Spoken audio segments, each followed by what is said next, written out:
And it has been a wild few weeks in Nigeria as the federal government and these security agencies ramp up efforts to contain the spiking incidents of insecurity in the land, particularly the abduction and kidnapping of school children. Remarkably, most of these recorded crimes against soft targets such as women and children have been in the northern parts of the country. Well, why is this so?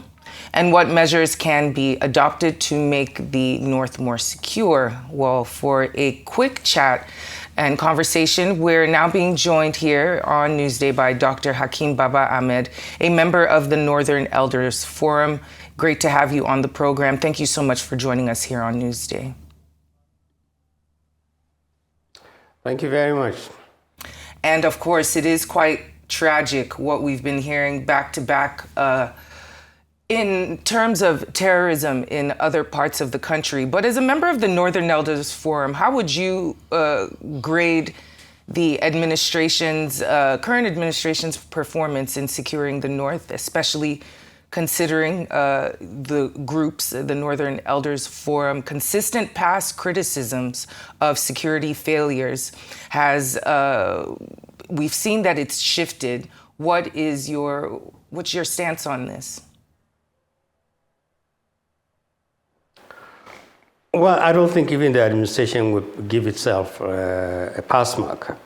Clearly, if we were losing the war before the Trump threat, which appears to have triggered all these increased instances of killings and kidnappings, things have gotten worse. I think the administration knows this. Nigerians know this. There's no reason to celebrate it, and we've appealed to the president to do something different. We are closing down schools. Are you going to close down markets where bandits and killers and Muslims and Christians mix? Are you going to shut down highways? Are you going to shut down everything until you win the war? We've been under siege in the North for a very long time. Other parts of the country have their own peculiar crimes, but in the North, we've been under this. But this escalation is even more alarming. And we have been reduced to saying to the president and our governors, please do something different. Because it doesn't appear as if we're winning this war. We're retreating, we're panicking, all we see are knee-jerk reactions. We don't know what to do.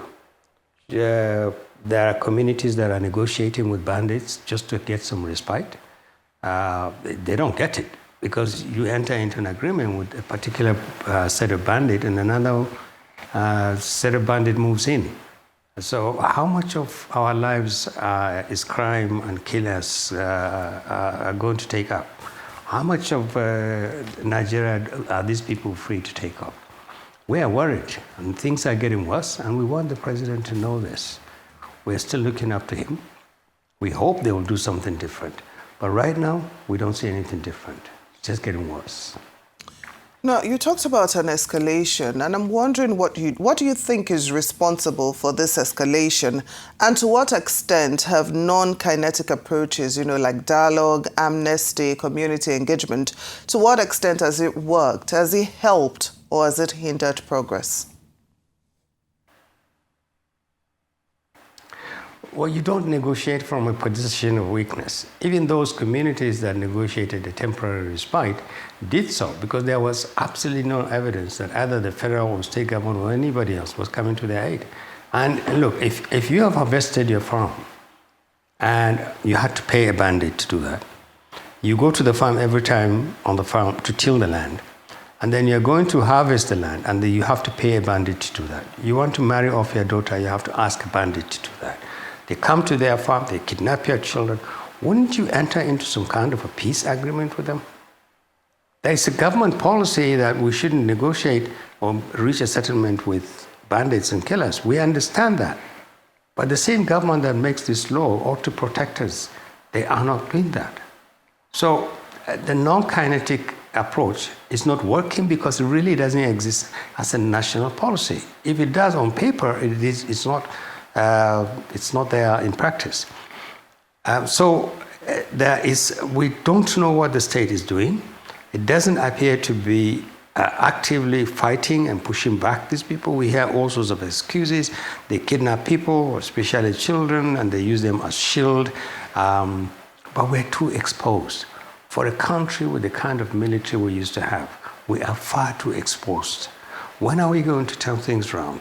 What are we going to do different? What we are asking really is President Tinubu, our armed forces, our intelligence services, please do something different. Our governors. Governors now are literally deciding whether to negotiate or not to negotiate. The few people who have been released from Niger and Kwara State in the last 2-3 days, we hear were negotiated because Nigerian military or intelligence people phoned them and said, let those people go, and they went. I mean, how low can you go?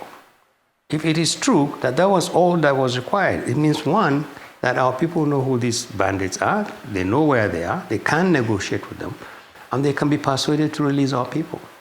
If this is the way to go, then please talk to them, tell us to leave us alone. Otherwise, fight them and stop this mayhem and bring it to an end. That's what we ask. And there's no timeline. We are desperate. In the northern part of this country, we have no economy, we have no security, we have no peace. Yeah. How can we be happy under this administration?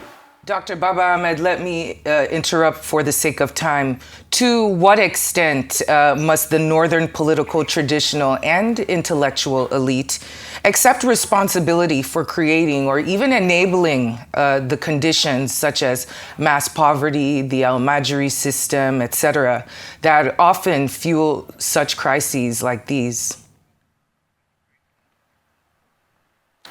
Well, I'm not too sure that you can establish a solid and credible linkage between the existence of the ulama and traditional rulers with Al-Majri. Al-Majri predated, has been existing in this part of the world for the last 500, 600 years. What you are asking me is, to what degree is the northern elite responsible for the degeneration of the north? And I'll be honest with you, they are responsible substantially. Our politicians are letting us down. Our emirs are in their pockets. And our governors appear to think that governance is all about them and the next election. They have abandoned the people. And you can see the evidence of that. We don't see the evidence on the ground, but we hear that billions and billions are sent to every month to states and local governments. But go to any rural area and ask where the children of the poor go to school. You would be shocked to see the kind of primary schools we have. Go to the hospitals, go to markets.